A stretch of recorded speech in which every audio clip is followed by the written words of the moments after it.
Well, gentlemen, hello and welcome back. Welcome to MGTOW.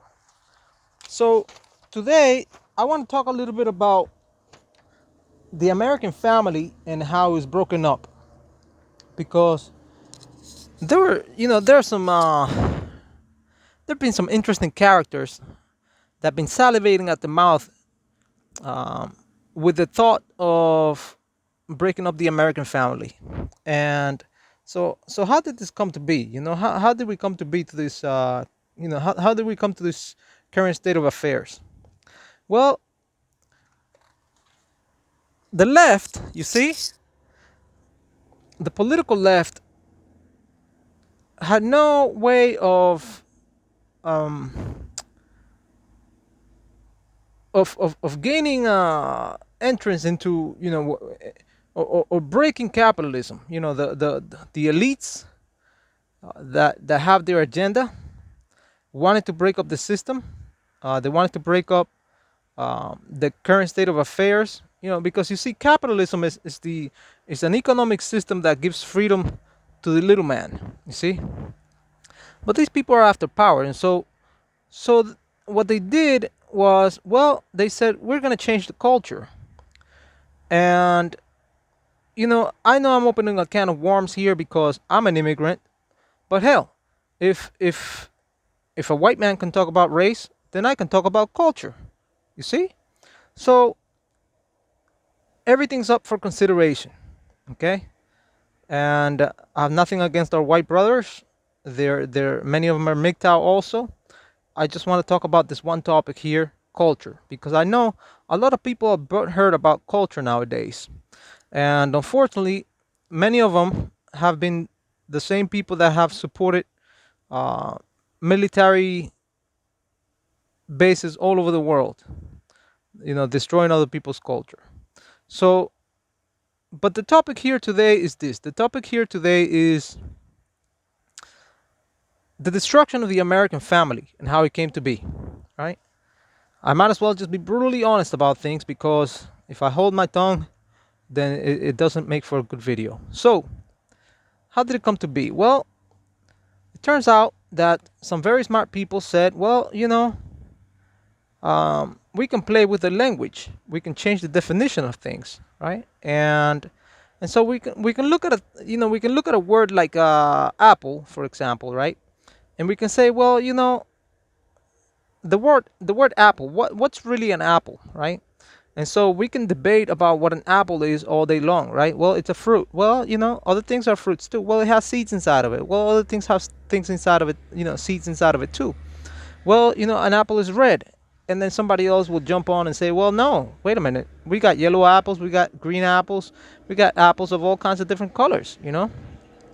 So it turns out that in order to define what an apple is, it's very difficult, to set it apart, to set an apple apart from uh, from say a grape, to be able to pinpoint the exact definition of an apple, you know, it's very difficult. And so they did the same thing with the family, right? Well, what's a family, right? And so we looked at, we looked at the definitions that we had in the dictionary. For example, here's one, right? And I'm quoting from some common dictionary I found somewhere. It says a group of people, excuse me, a group of one or more parents and their children living together as a unit. Now that's a mouthful. Let's read that again. A family, right? It says a group of one or more parents and their children living together as a unit. So, like I said, that's a mouthful. So, this leaves.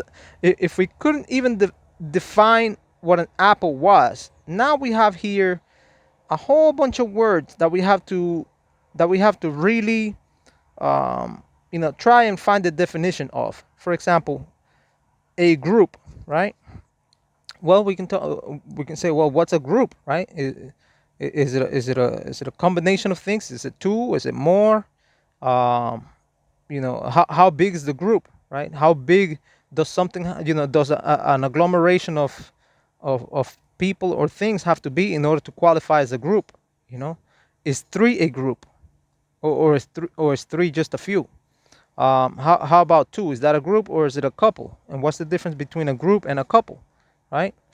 And then we can go, well, what's a parent, right? Because it says a group of one or more parents. So what's a parent? Is a parent the person that gives birth, as in a birthing parent, or is a parent a person that raises the child? Or what about a step parent? Is that a parent? What about, a person that, partially raises a child, or oversees a child? What about the person that financially supports the child? Is that the real parent? Who's the real parent here? What is a parent, right? And in the case of modern parenting, it's very possible, thanks to the miracle of science, it's very possible for an individual to have several parents. You say, sweet padre, that's crazy. How so? Well, so we can we can have a mother that is the surrogate mother, or the biological mother. We can have a sperm donor. We can have an egg donor. We can have um, the two parents that raised them, right? That raised the child. So all these people can literally be parents of an individual. You see what I'm saying? So so now we run into a problem because we don't even know what the definition of a parent is. So what's a parent? What's a group, right? And what's a child, anyways? At which point do we stop calling a child a child? If you're 40 years old, but your mother's 80, is she still gonna call you her child, right? Or how old do you have to be? So, and what does it mean to live together as a unit? You know, and now we're talking about a unit. So what's the difference between a group and a unit? And so we can debate all these things all day long, and on and on and on. You see, and that's just one definition of a family. And so, you know living together, what does it mean to live together? Do they share the rent, or do they live in the same building, or in the same room, or in the same neighborhood, right? Or what does it really mean to live together? Are they sexually intimate? Are these people, what is the relationship between all these people? This conglomeration of individuals, you know, and are they individuals, or are they a cohesive unit? And so we can, again, it becomes very hard to define a family. So so we say, well, wait a minute. So we can't define a family. So if we can't define a family, so anything can be a family, right? Anything can be a family. Guess who was saying that? Take a good guess. That's right. You guessed right, my friend. The rainbow people. They were at the ready. They were ready. They were ready to tear it all apart. They had a vested interest in the destruction of the American family um, taking place. And so that's how we ended up with this current state of affairs. We couldn't define a family, and the psychologists couldn't define what a family was, um, any more than the Christian conservatives could, right? And believe me, the Christian conservatives tried very hard um, to to keep a family as close to what it had been, traditionally, right? A man, a woman, and several kids, right? Or a couple of kids, and maybe a dog. So there's another conundrum there.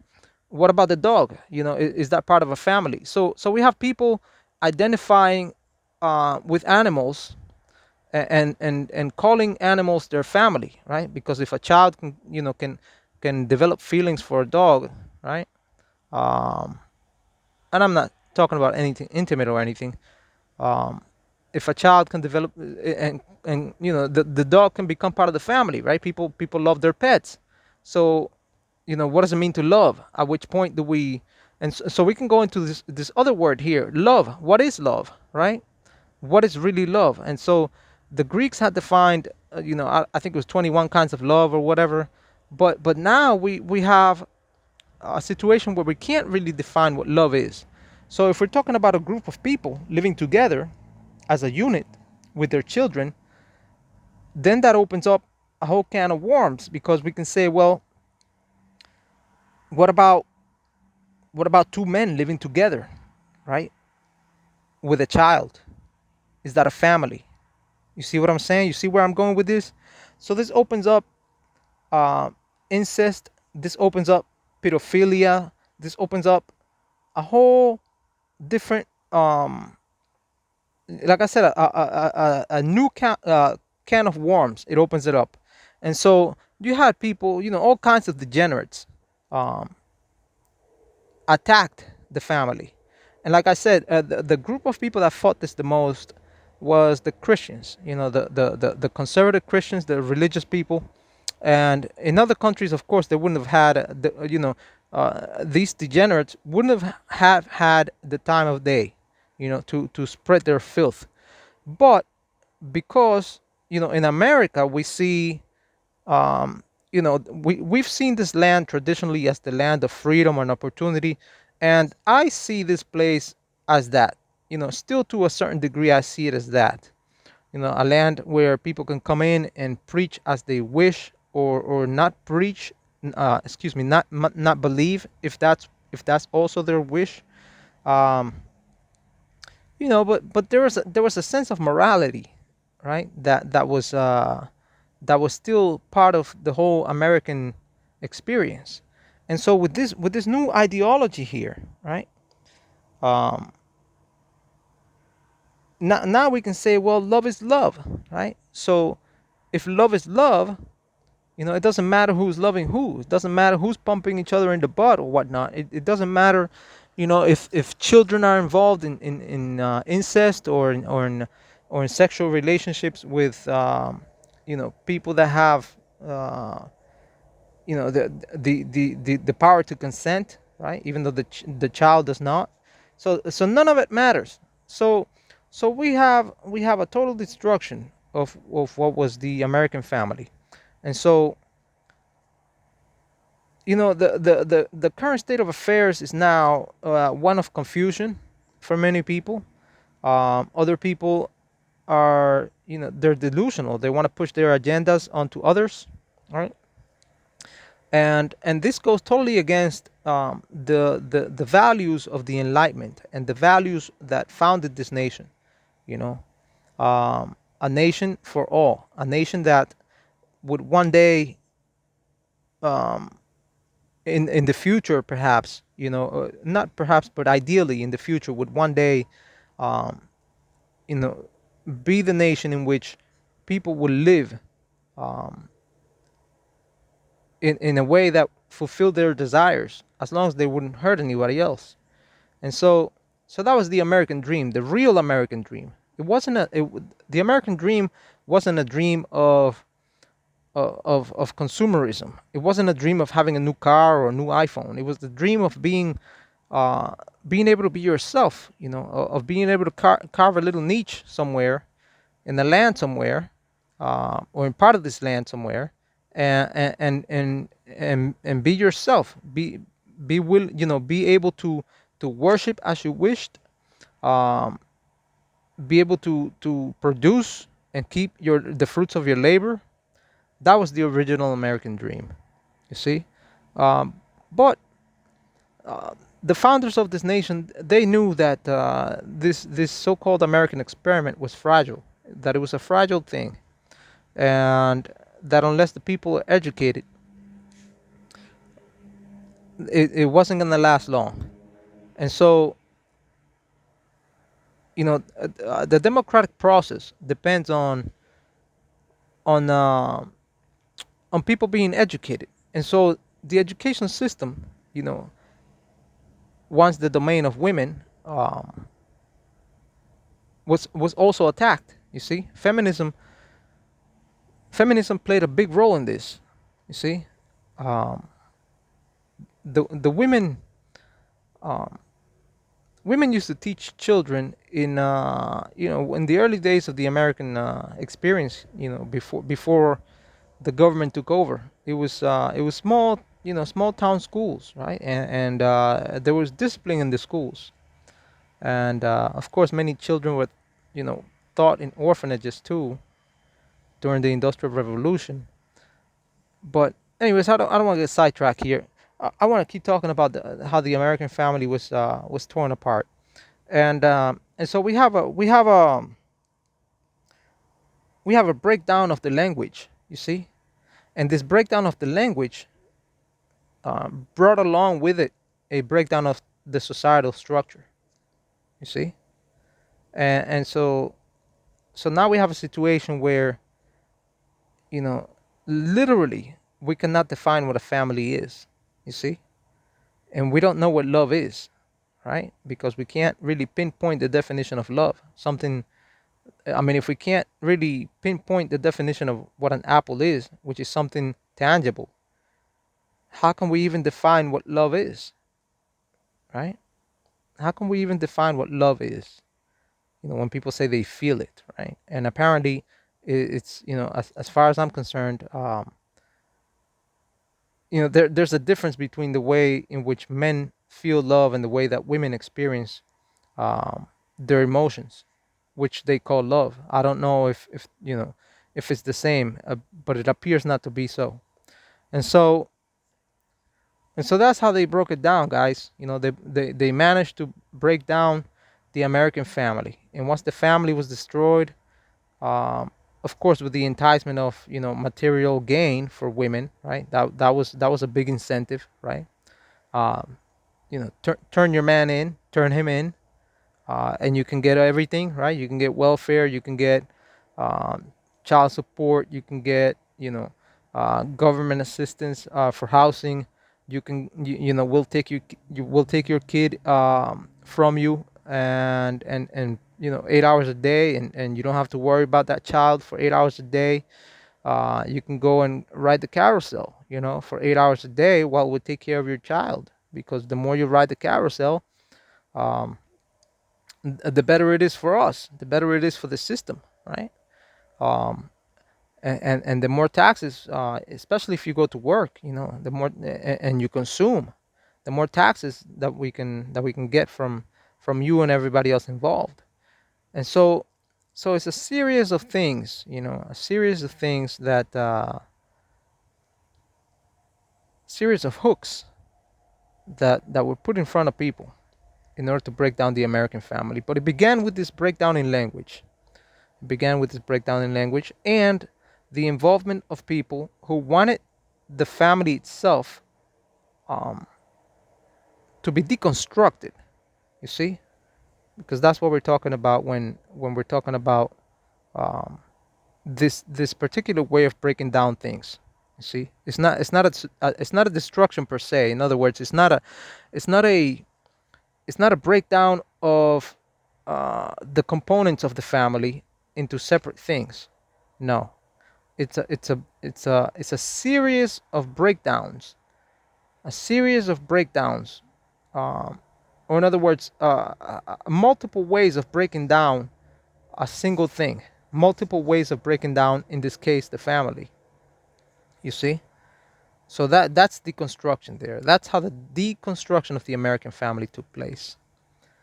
And anyways, I hope this video was a little bit informative, and that it was able to shed light on some of the issues, and how how it is that we came to this state of being, this situation that we're fighting today. And so that's how the enemy thinks. The enemy, or at least the enemy wants us to think that we have no way of defining what a true family is. That we have no way of doing that. And but there's truth out there, you know, and the truth is a platonic truth, and there is such a thing as a platonic family, and there has been a platonic family for thousands of years, as far as we know, and everything else that we can call a family is just not it. You know, it's just not it. So if we don't know what a family is, then how can we have a broken family, right? How can we have a broken family? Anything can go. But thanks to the MGTOW philosophy, not everything will go. Not everything will take place. And it's we're in a situation now where we're moving toward a new paradigm, a new way of seeing what a family can be, and and and people are waking up. People are waking up to the fuckery. People are waking up, and even some of the women are waking up. I hate to admit it, but it's true. Some of the girls are waking up. They've been, they've, you know, they got one eye open and one eye closed. You see, they're being brainwashed so much, and the truth is that a lot of these women, they're expert manipulators, but they've also manipulated themselves into this situation of theirs. You see, they're not really gaining anything, and they know it. And so what the women are doing is they're attempting to go back to traditionalism, but it's not worth it. It's not working because the times have changed. The technology has changed. We no longer need a woman. A man no longer needs a woman for anything, really, except except sex, of course. I mean, that's pretty much what it boils down to nowadays. And so we have, and I want to talk about materialism too, but I won't do it in this video because I have and other people can talk about it too. But I have my own original way of doing it and my own views on it, and how it's all tearing everything apart. And anyways, MGTOW, that this is how the deconstruction of the American family came to be. Okay. I thank you for watching. I will catch you in the next video. Bye bye.